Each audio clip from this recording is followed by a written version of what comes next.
ಕನ್ನಡದ ನಂಬರ್ 1 ದಿನಪತ್ರಿಕೆ ವಿಜಯವಾಣಿಯಲ್ಲಿ ಪ್ರಕಟವಾಗಿರುವ ಈ ದಿನದ ಮಹತ್ವದ ಸುದ್ದಿಗಳನ್ನೊಮ್ಮೆ ನೋಡಿ ಬರೋಣ. ಬಜೆಟ್ ಘೋಷಣೆಗಳು ಕೇವಲ ಕಡತದ ಪುಟಗಳಿಗೆ ಸೀಮಿತವಾಗದೆ ಜನಸಾಮಾನ್ಯರ ಮನೆಯ ಹೊಸ್ತಿಲು ತಲುಪಬೇಕೆಂಬ ಸಂಕಲ್ಪದೊಂದಿಗೆ ಶನಿವಾರ ಅಧಿಕಾರಿ ವರ್ಗಕ್ಕೆ ಚುರುಕು ಮುಟ್ಟಿಸಿದ ಸಿಎಂ ಸಿದ್ದರಾಮಯ್ಯ ಬಜೆಟ್ ಘೋಷಿತ ಯೋಜನೆಗಳ ಜಾರಿಗೆ ಆದೇಶ ಹೊರಡಿಸಿ ಕಾರ್ಯಾರಂಭ ಮಾಡಲು ಮೇ ಅಂತ್ಯದವರೆಗೆ ಗಡುವು ನೀಡಿದ್ದಾರೆ. ಈ ಸುದ್ದಿಗೆ ಮುಖಪುಟ ನೋಡಿ. ಬಿರು ಬಿಸಿಲಿನ ಬೇಗೆಗೆ ದೇಶದ ಜನತೆ ತತ್ತರಿಸುತ್ತಿರುವ ನಡುವೆಯೇ ಈ ವರ್ಷ ಮುಂಗಾರು ಅವಧಿಗೂ ಮೊದಲೇ ಭಾರತ ಪ್ರವೇಶಿಸಲಿದೆ ಎಂದು ಹವಾಮಾನ ಇಲಾಖೆ ಭವಿಷ್ಯ ನುಡಿದಿದೆ. ಮೇ 14ರಿಂದ ಮೇ 20ರ ನಡುವೆ ಮಾನ್ಸೂನ್ ಮಾರುತ ಅಂಡಮಾನ್ ನಿಕೋಬಾರ್ ದ್ವೀಪ ತಲುಪಲಿದ್ದು ಮೇನಲ್ಲಿ ವಾಡಿಕೆಗಿಂತ ಅಧಿಕ ಮಳೆಯಾಗಲಿದೆ ಎಂದು ಹೇಳಲಾಗಿದೆ. ಈ ಸುದ್ದಿಗೆ ಇಂದಿನ ಸಂಚಿಕೆ ಓದಿ. ವೇತನ ಬಾಕಿ ಸೇರಿದಂತೆ ವಿವಿಧ ಬೇಡಿಕೆಗಳ ಈಡೇರಿಕೆಗೆ ಒತ್ತಾಯಿಸಿ ಕರ್ನಾಟಕ ರಾಜ್ಯ ರಸ್ತೆ ಸಾರಿಗೆ ನಿಗಮಗಳ ಕಾರ್ಮಿಕ ಸಂಘಟನೆಗಳ ಜಂಟಿ ಕ್ರಿಯಾ ಸಮಿತಿ ಮೇ 20ರಿಂದ ಅನಿರ್ದಿಷ್ಟಾವಧಿ ಮುಷ್ಕರಕ್ಕೆ ಕರೆ ನೀಡಿದೆ. ಅಂದು ಬೆಳಗ್ಗೆ 6 ಗಂಟೆಯಿಂದಲೇ ಕೆಎಸ್ಆರ್ಟಿಸಿ, ಬಿಎಂಟಿಸಿ ಸೇರಿದಂತೆ 4 ನಿಗಮಗಳ ಬಸ್ಗಳನ್ನು ರಸ್ತೆಗೆ ಇಳಿಸದಿರಲು ಸಮಿತಿ ತೀರ್ಮಾನಿಸಿದೆ.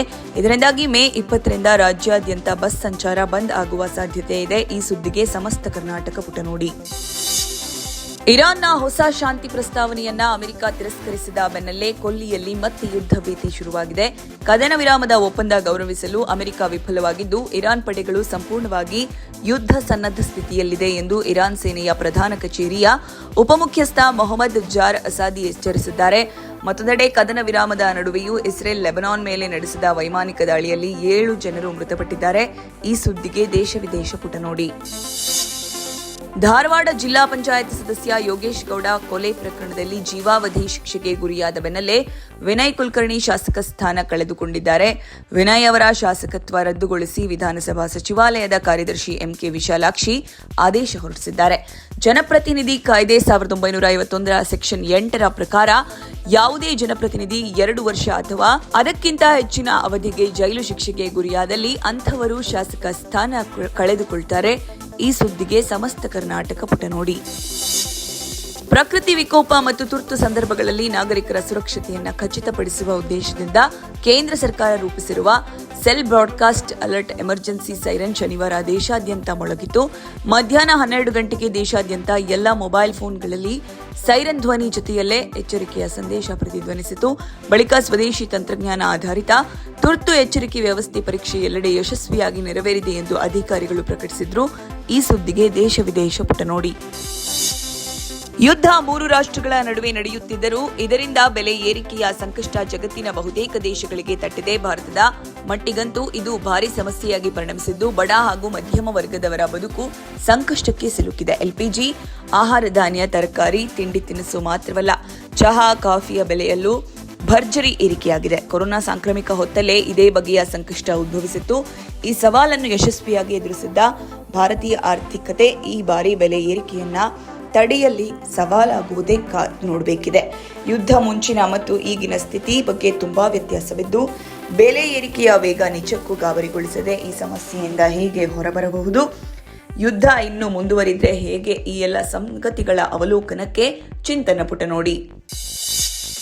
ಕೇಂದ್ರ ಸರ್ಕಾರ ವ್ಯಾಪಾರ ವಹಿವಾಟು ಸುಗಮಗೊಳಿಸುವ ಉದ್ದೇಶದಿಂದ ಜಾರಿಗೆ ತಂದಿರುವ ಜನವಿಶ್ವಾಸ್ ಕಾಯ್ದೆ 2023ರ ಪ್ರಮುಖ ನಿಗಮಗಳು ಮೇ 15ರಿಂದ ಜಾರಿಗೆ ಬರಲಿವೆ. ಈ ಸುದ್ದಿಗೆ ಮನಿ ಮಾತು ನೋಡಿ. ನಗು ಎನ್ನುವುದು ಮುಖದ ಮೇಲಿನ ಭಾವ ಮಾತ್ರವಲ್ಲ, ಅದು ಬದುಕಿನ ಭರವಸೆ. ಮನುಷ್ಯನ ಮನಸ್ಸಿನ ಭಾರವನ್ನ ಇಳಿಸುವ ಅದ್ಭುತ ಶಕ್ತಿ ನಗುವಿಗೆ ಇದೆ. ನಕ್ಕಾಗ ದೇಹದಲ್ಲಿ ಸಕಾರಾತ್ಮಕ ಹಾರ್ಮೋನ್ಗಳು ಬಿಡುಗಡೆಯಾಗಿವೆ. ಒತ್ತಡವು ಮಂಜಿನಂತೆ ಕರಗುತ್ತದೆ. ಸೋಲು ಗೆಲುವುಗಳ ನಡುವೆ ಮಗುಳ್ನಗೆಯೊಂದಿದ್ದರೆ ಎಂತಹ ಕಠಿಣ ಹಾದಿಯೂ ಸುಗಮವೆನಿಸುತ್ತೆ. ಪರಿಸ್ಥಿತಿ ಎಷ್ಟೇ ಕಷ್ಟವಿದ್ರೂ ಒಂದು ಪುಟ್ಟ ನಗು ನಮ್ಮಲ್ಲಿ ಆತ್ಮವಿಶ್ವಾಸವನ್ನ ತುಂಬುತ್ತೆ. ನಗು ಕೇವಲ ನಮಗಷ್ಟೇ ಅಲ್ಲ, ನಮ್ಮ ಸುತ್ತಲಿರುವವರಿಗೂ ಚೈತನ್ಯ ನೀಡುವ ಸಾಂಕ್ರಾಮಿಕ ಸಡಗರ. ವಿಶ್ವ ನಗು ದಿನ ಪ್ರಯುಕ್ತ ವಿಶೇಷ ಲೇಖನಕ್ಕೆ ವಿಜಯ ವಿಹಾರ ನೋಡಿ.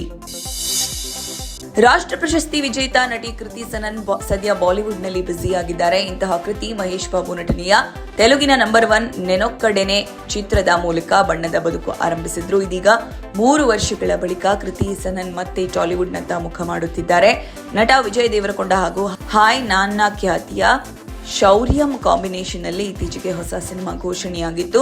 ಈ ಚಿತ್ರಕ್ಕೆ ಹಾಲಿವುಡ್ ತಂತ್ರಜ್ಞರು ಕೂಡ ಕೆಲಸ ಮಾಡುತ್ತಿದ್ದು ಬಿಗ್ ಬಜೆಟ್ ನಲ್ಲಿ ಮೂಡಿ ಬರಲಿದೆ. ಈ ಸುದ್ದಿಗೆ ಉಲ್ಲಾಸ ನಮಸ್ತೆ ಬೆಂಗಳೂರು ನೋಡಿ. ಇವಿಷ್ಟೇ ಅಲ್ಲ, ಮುಂಜಾನೆ ಮತ್ತು ಅಂತರಂಗ ಭವಿಷ್ಯ ಮನೋವಿಕಾಸದ ಕಾಲಂಗಳು, ಕ್ರೀಡೆ, ಸಿನಿಮಾ, ದೇಶ ವಿದೇಶಗಳ ಭರಪೂರ ಸುದ್ದಿಗಳ ವಿಶೇಷಗಳಿಗಾಗಿ ವಿಜಯವಾಣಿ ಓದಿ.